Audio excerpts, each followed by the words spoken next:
राम राम राम सारा ने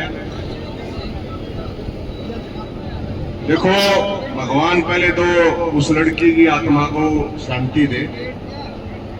और ये भाषण देने की तो जगह है नहीं, न्याय के लिए बैठे हैं सब।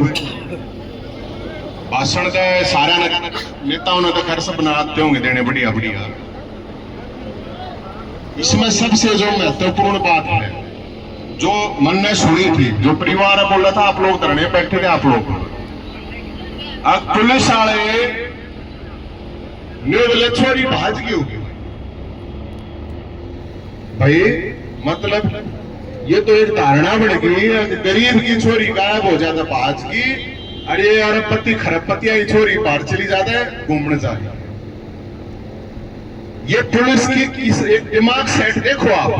अगर पुलिस उस टाइम तक सीरियस होती, फिर बताओ एसएचओ ने भी नहीं थी भाई। एसएचओ के साहब की छोरी के लिए हो रहा होता था। किसा बड़े अफसर, किसा बड़ा नेता की विट्टी चली जाती पुलिस के पास या थानेदार के पास फोन चला जाता, तो क्या यही रवैया होना था? क्या एसएचओ की इतनी हिम्मत होती है, किसी पुलिस वाले की इतनी हिम्मत हो रही थी आके सर्टिफिकेट लेगा आवगी? ये लड़की तो मर गई। मैं आपको एक चीज और बता देता हूं भाई साहब, ये एक घटना नहीं है, बहुत सी घटनाएं हैं। आए 10-15 दिन कोई ना कोई हमारे तरफ फोन आ लेगा जी पुलिस वाले तो नहीं बोल भाई। पुलिस वाला ये बस की बात नहीं है इसकी जांच पड़ताल करनी, तो सीबीआई ने दे दो।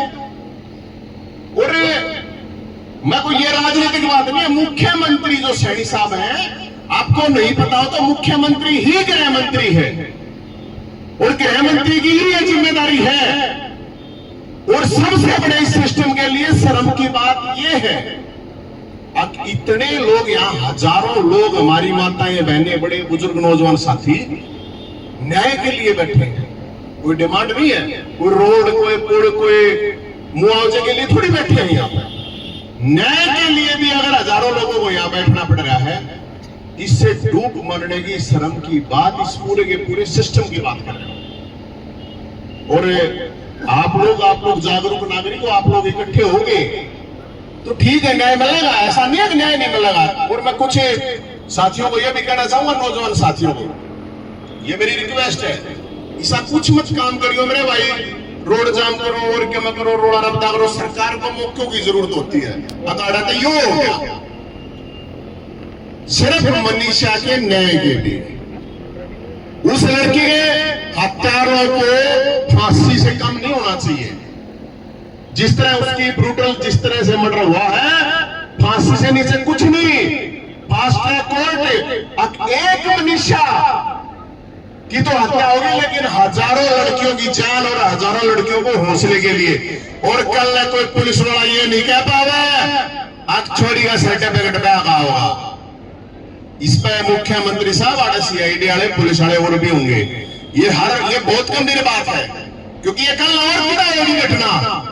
उसने तो बलिदान दिया छोरी ने, उस बलिदान तभी माना जाएगा सजा भी हो। और आपका इस तरह किसी के साथ ना हो, कोई गरीब घर की छोरी किसी थानेदार के पास जाओ या परिवार जाओ, उसको ये कहा जाओ अक्सर के प्रगटा होगा। ये किसी पुलिस वाले के मुंह तो नहीं निकलनी चाहिए इतना करा। और ये जो सस्पेंड वस्पेंड किया, वो सस्पेंड कुछ भी ना होता, सस्पेंड वस्पेंड कुछ नहीं होता।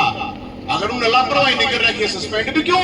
और अगर उन्होंने लापरवाही कर रखी है, उस चीज में इतनी अनदेखी करी है, तो इतनी सख्त कार्रवाई हो, अब किसी की हिम्मत नहीं होनी चाहिए। तो मैं तो ये कहूंगा जी, और जो भी कमेटी है, आप लोग जो भी आदेश करोगे, जैसा आदेश करोगे, उसी हम तो मानना तैयार है। लेकिन ये बहुत गंभीर मामला है, बहुत सीरियस इश्यू है।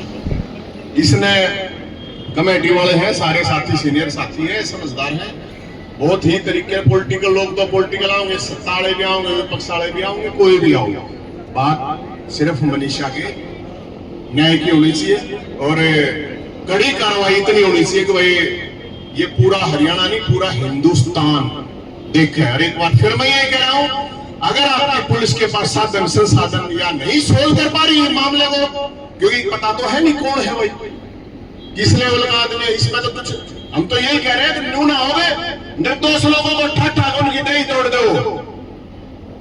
पुलिस ऐसा करती है, अठारह निर्दोषाला उनकी दही तोड़ दो और असली जो दोषी है वे बच जावे। दोषी नहीं बचना चाहिए भाई, और निर्दोष उसमें कोई फंसना नहीं चाहिए। मेरी तो यही है, और मेरे को जिसा भी आदेश आप लोगों का होगा हम जरूर उसके लिए तैयार हैं। बहुत बहुत